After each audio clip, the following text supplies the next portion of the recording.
Hello दोस्तों, नमस्कार। स्वागत है आपका मेरे नए व्लॉग में, नई वीडियो में। नववर्ष की आपको हार्दिक शुभकामनाएं। भगवान करे आप आने वाले वर्ष में दिन दोगुनी रात चौगुनी तरक्की करें। आने वाला साल आपका कामयाबी भरा हो और आपको बहुत सारी खुशियां मिलें। ये दोस्तों, आज हम बात करेंगे, जैसे ही हमने सुबह टीवी चैनल खोले हैं, न्यूज़पेपर खोले हैं, तो जो भी न्यूज़ चैनल हम देखते हैं वो हमने खोले, तो आज हमें देखने को मिला कि आज बहुत अच्छा दिन है। और इसी दिन के साथ एक बहुत बड़ी दुख की खबर भी हमें सुनने को मिली कि जापान में 7.6 हेक्टेयर की जो तीव्रता है उसका एक भूकंप आया है और उससे बहुत सारी इमारतें ढह गई हैं, बहुत सारा नुकसान जापान में हुआ है।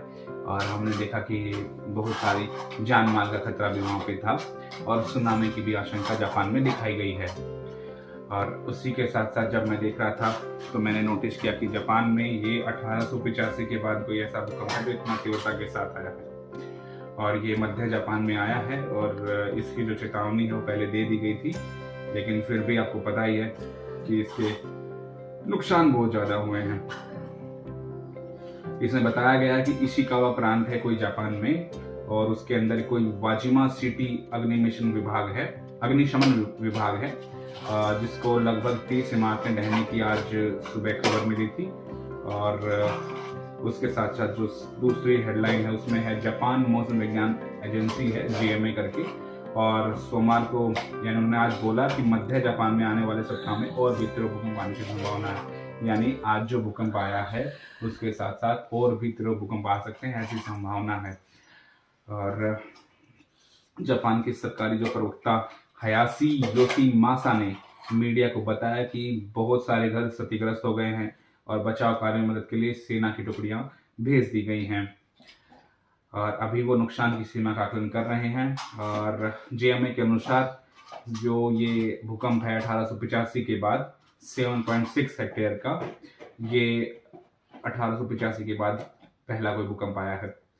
और उसके साथ साथ जापान में भीषण भूकंप के बाद दक्षिण कोरिया का जो पूर्वी तट है वहां पे भी सुनामी के लिए उन्होंने सूचना दे दी है और उसे बताया गया है। और जापान में भारतीय दूतावास ने तीव्र भूकंप और सुनामी की चेतावनी दी है और उसके लिए भारतीय नागरिकों के लिए आपातकालीन हेल्पलाइन नंबर भी जारी कर दिए हैं, संपर्क नंबर जो भी है।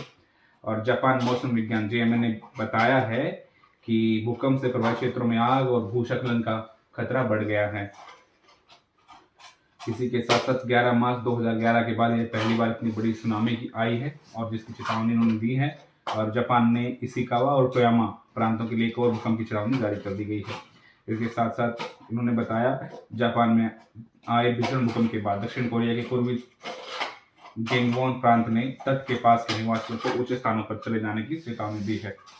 तो ओवरऑल मुद्दा ये है दोस्तों, इस पर हम बात कर रहे हैं कि जापान जो बहुत ही डेवलप्ड कंट्री है, बहुत अच्छा देश है और दुनिया के लिए एक मिसाल है, जिसके जो डेवलपमेंट की जो एक मिसाल है, जो दो हमलों से जूझ के भी आज एक डेवलप्ड कंट्री बना है। हिरोशिमा नागासाकी के ऊपर जो हमले हुए थे, आपको याद ही होगा, परमाणु हमले। और खैर जापान के लिए लड़ाइयाँ लड़ना तो आम बात है, वो लड़ते रहते हैं, जूझते रहते हैं और आगे बढ़ते रहते हैं।